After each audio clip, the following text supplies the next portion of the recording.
Hello friends, welcome to my blogging channel. তো তোমাদেরকে নতুন একটা ব্লগে নতুন একটা সকালে অনেক অনেক স্বাগত। তোমরা কেমন আছো এবং তোমাদের দিনকাল কেমন কাটছে অবশ্যই আমাকে কমেন্ট সেকশানে জানিও। দেখো, পাপাইকে কিন্তু নিয়ে চলে গেছিলাম সুরজিৎ বন্ধুর বাড়ি। তো সুরজিৎ বন্ধু বলতে আমার ছোটোবেলাকার বন্ধু, ওর বাড়িতে কিন্তু পাপায়ের অপৈতে ভাত খাওয়ার নিমন্ত্রণ ছিল। তো শুধু পাপাইকে ডাকেনি, আমাদেরকেও কিন্তু ডেকে নিয়েছিল। তো সবাই মিলেই কিন্তু চলে যাচ্ছিলাম পাপায়ের ওই অপৈতে ভাত খেতে। তো পাপাইকে ওরা খুব ভালোবাসে। সুরজিৎ বা সুরজিতের ওয়াইফ মানে হচ্ছে বৌদি, ওরা সবাই কিন্তু পাপাইকে ভীষণ পরিমাণে ভালোবাসে। তো পাপাইকে অপৈতে ভাতের নিমন্ত্রণ করেছিল, খেতে যাওয়ার জন্য বেরিয়ে গেছি। এইটা হচ্ছে গ্রামের পরিবেশ। তোমাদেরকে আগের দিন দেশের ঠাকুর দেখিয়েছিলাম। তো দেশের ঠাকুর দেখে নিয়েছো মানে ওখানেই পাশাপাশি ওদের বাড়ি। তো ওখানেই গেছিলাম। তো পাপাইকে নিয়ে গেছিলাম। তো পাপাইয়ের একটা দিদি আছে, মানে আমার সুরজিতের একটা মেয়ে আছে।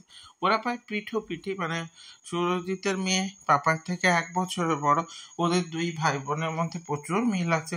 একটা সময় তো প্রচুর খেলাও করতো একসঙ্গে, প্রচুর আনন্দও করতো। এখন অনেকটা দেখা সাক্ষাৎ আমাদের কমে গেছে, মানে আমারও যাওয়া কমে গেছে, ওদেরও যাওয়া কমে গেছে। তাছাড়া আমরা একটা ট্যুরের সঙ্গে যুক্ত ছিলাম, সেই ট্যুরগুলোও প্রায় বন্ধ হয়ে গেছে। তার জন্য একটু কিন্তু দূরত্ব তৈরিই হয়ে গেছে।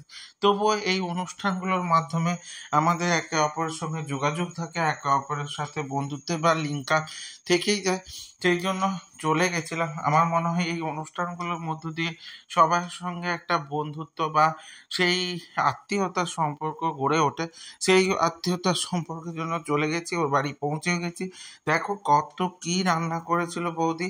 আলু ভাজা, বেগুন ভাজা, তার সঙ্গে সঙ্গে স্যালাড, আবার একটা পকোড়া ভাজা, তার সঙ্গে লেবু, নুন, পেঁয়াজ সব দিয়ে দিয়েছে।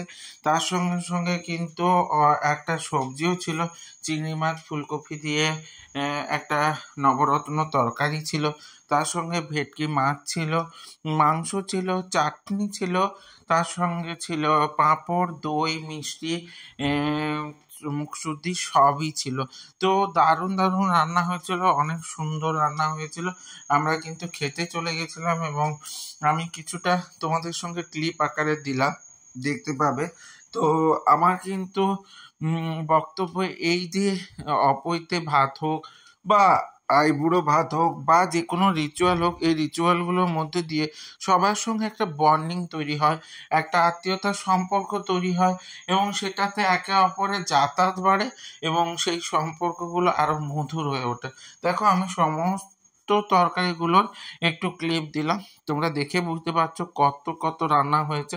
আর আমরা সবাই খেতে বসেছিলাম, কিন্তু বৌদি খেতে বসেনি, কারণ বৌদি বলছিল আমি সবাইকে দিয়ে দিই তারপরে আমি খেতে বসবো। বৌদিও একসঙ্গে বসে গেলে ভালো হতো, কিন্তু বৌদি বসেনি।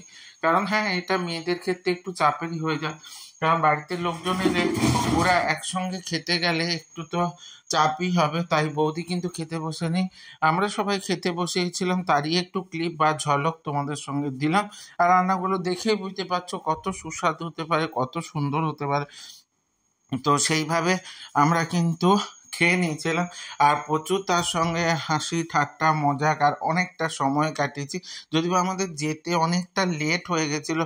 তো কারণ আমার ক্লাস ছিল আর আমরা আগের দিনই কলকাতা থেকে মানে কলকাতা গিয়েছিলাম। তো সেক্ষেত্রে অনেকটাই চাপ হয়ে গেছিলো। সেই চাপের মধ্যেই সমস্ত অনুষ্ঠান বা রিচুয়ালগুলোকে মেনটেন করা, সমস্ত জায়গায় যাওয়া, এগুলো করে নিয়ে এরপরে আর বেশি দিন নেই পাপায়ের অনুষ্ঠানে। তোমরা সবাই জানো ডেটটা প্রায়।